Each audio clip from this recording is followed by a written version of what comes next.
Hello and a very warm welcome to New Age Parenting. Once again, a very big thanks to all the parents out there and all the kids who've been becoming a part of this platform. One thing which I would like to share with all of you is that when I had started this series 4 months ago, 5 months ago, my purpose was to create awareness about these new age kids with the parents, and of course to let these new age kids know that yeah, we understand. But the response I've got, in fact in these 6 months I have met 6 to 7 parents who have faced that their children are not wanting to be with them. They've just left them. These 15, 16, 17-year-old kids are not wanting to live with their parents. And parents are at loss at what has happened to these kids, because parents are so disconnected. They are not, even if we feel today that we know everything about our child, but maybe there are few things which we are not understanding. And most of the parents whom I met, in fact the problems were that they, the couple themselves were at loggerheads. You know, they were having their problems. The disconnect between the parents, the mother and the father, is creating a lot of havoc for these new age kids, and they don't want to be part of that fight. So please, all those parents out there, just be more connected with your child, and all the differences you have with your spouse you need to work on, because if you want your child to remain with you, to be on the positive path, you'll have to create positivity in your life.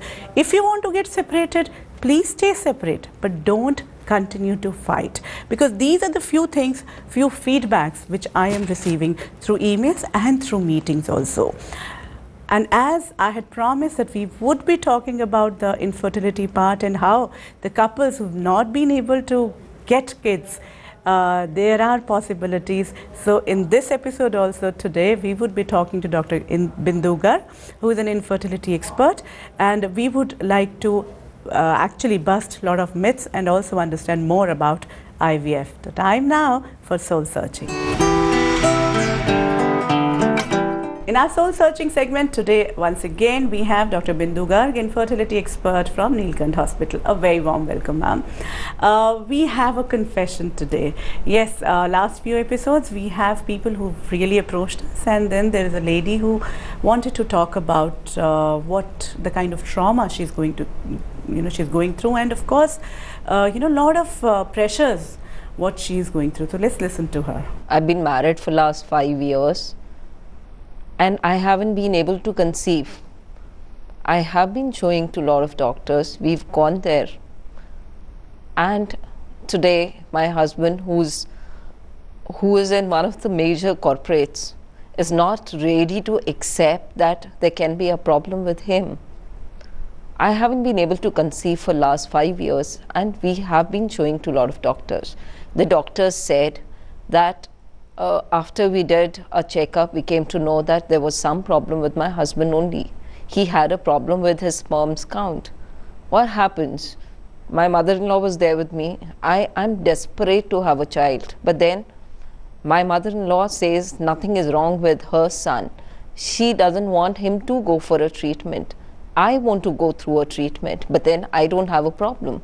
Problem with this is with my husband. Last year, around 4-5 months back, I somehow convinced my husband to go with me to some doctors. When they told him to go through a treatment, he said, no. He started blaming me. It's actually very sickening to know that today a person says he's educated, he knows the world, he sees the goes through the internet, he sees what's happening, but he's not ready to accept that there is some problem with him. He, as well as he came down to the level of saying that there is something wrong with his manhood, which is not acceptable. He told me that you don't come with me to the doctor, I will go. And can you imagine being so educated, he still went to, as we call them, those roadside doctors who claim that they'll be able to give him certain medicines which will help us having a child. But then I don't think that's the right thing. What is it that I should do? Is there any way I can convince my in-laws Ma'am, now we've heard what she is going through, and I think there are a lot of women who must be going through Very that. common. Yeah. Very So what common. should she do now? What is the answer? See, answer is that yes, she has to be bold enough. And I always tell that you talk to the mother-in-law that see the problem. See, it is not a matter whether the problem is in me or my husband. We want a baby. The ultimate goal is getting pregnant. And if we feel that wherever is the fault, that has to be corrected. But in my 25 years of practice, I have never seen, if you counsel them well, they ultimately agree to everything. But basically it's a counseling session with mother-in-law, with even the mothers sometimes come. There are so many cases where mother also comes because they feel that my daughter is going under trauma. They also make them realize that, see, it's not my daughter or your son.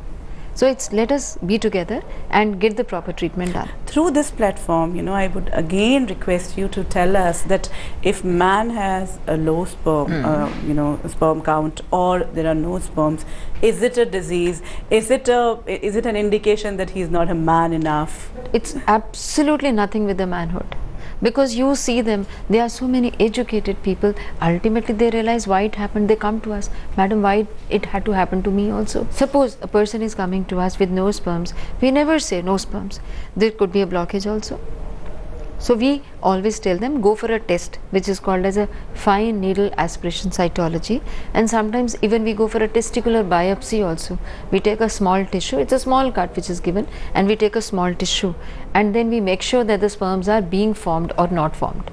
If the sperms are not being formed, then of course, then we have other options to go for a sperm banking. But if there are sperms there, but the count is less, then there are medicines. And if the medicines don't work, there are now the latest procedures which are called as intracytoplasmic sperm infusions. So there is a treatment to all. It is just that you agreeing to it, that let us get investigated and let us know what is the cause, and then do the proper treatment for it. And so it is not anything that you are not a man. And the way she was saying, you know, that he started going to these street people who actually keep on saying that they can help, and there's a lot of trauma for the man. This is very common, resorting to all these traditional methods. So we always guide them that, look, be very careful in taking these traditional methods. They are not that they don't work, but before you take them, make sure that they'll not do any harm to the body, because sometimes they can have your organ problems. How about the medicines, allopathic medicines also? Are there side effects? Side effects, see, there is an effect, there is a side effect of every medicine, but then you have to weigh the effects. And if we feel that yes, these are the side effects, we always tell them, and once we feel that the side effects are there, we stop the treatment, we stop the medicines. So it is not that you are not being monitored. If we are giving you anything, you are being properly monitored, that yes, this is not having any untoward reactions towards you. So then every treatment should be done under the supervision. Suppose if we are giving them the injections to make the eggs, we always see them that the ovaries are not getting hyperstimulated. The patient is not having any problem with these drugs. Suppose they are feeling any giddy or anything, then there are treatments for the side effects also. You know what this lady is talking actually is the trauma of lot of Indian women, you know, especially if you are not coming from NCR or these metros. There also I think women are going through. What is it you would suggest, that what should she do? I personally feel that the men should be taken in confidence. There should be a proper between the wife and the husband, then that coordination should be more, and husband should realize that it's not whether my problem or your problem. They should act smart, and they should be more caring towards their wife, because they know that it's the problem is that can be solvable. So they should tackle the family problem in a more positive way, and done in a proper way. I personally feel that it should be the decision of whole family, but if the person feels that something should be very confidential, after all it's their life. But if there is any problem, and I don't think there's anything to hide, you just have to tell to the people that yes, look, we have a problem like any other disease. Suppose there is a heart surgery undergoing, then the family supports. So similarly, we want a support from others also, because if there's a support from the family, then they don't have to tell a lie that where we are going. Otherwise, many people, they tell a lie that now we are going here, there, and then the mother-in-law says, where are you going every day? But if you have a family support, if you have a financial support also from the family, the treatment becomes easy. What have you seen that usually the family basically agrees for these procedures? Yes, absolutely. Absolutely. I'm yet to see, there are very stubborn families, but with time, because 4, 5 years, 6 years, they give some time. No, not going. We are not doing this.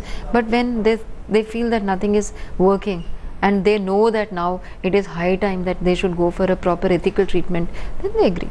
Because it's a social pressure, not from that family, from the relatives, from the neighbors, from the village.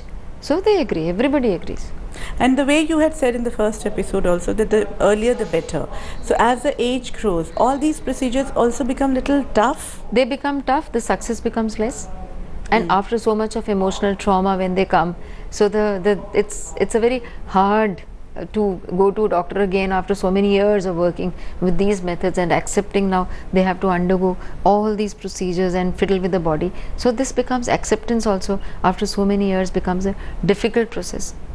And then see, sometimes it's not sure that you conceive in the first cycle. That is what we always counsel, maybe first, maybe second, maybe third also. Dr. Bindu, in Soul Searching, we've really understood a lot of things, which people have these apprehensions.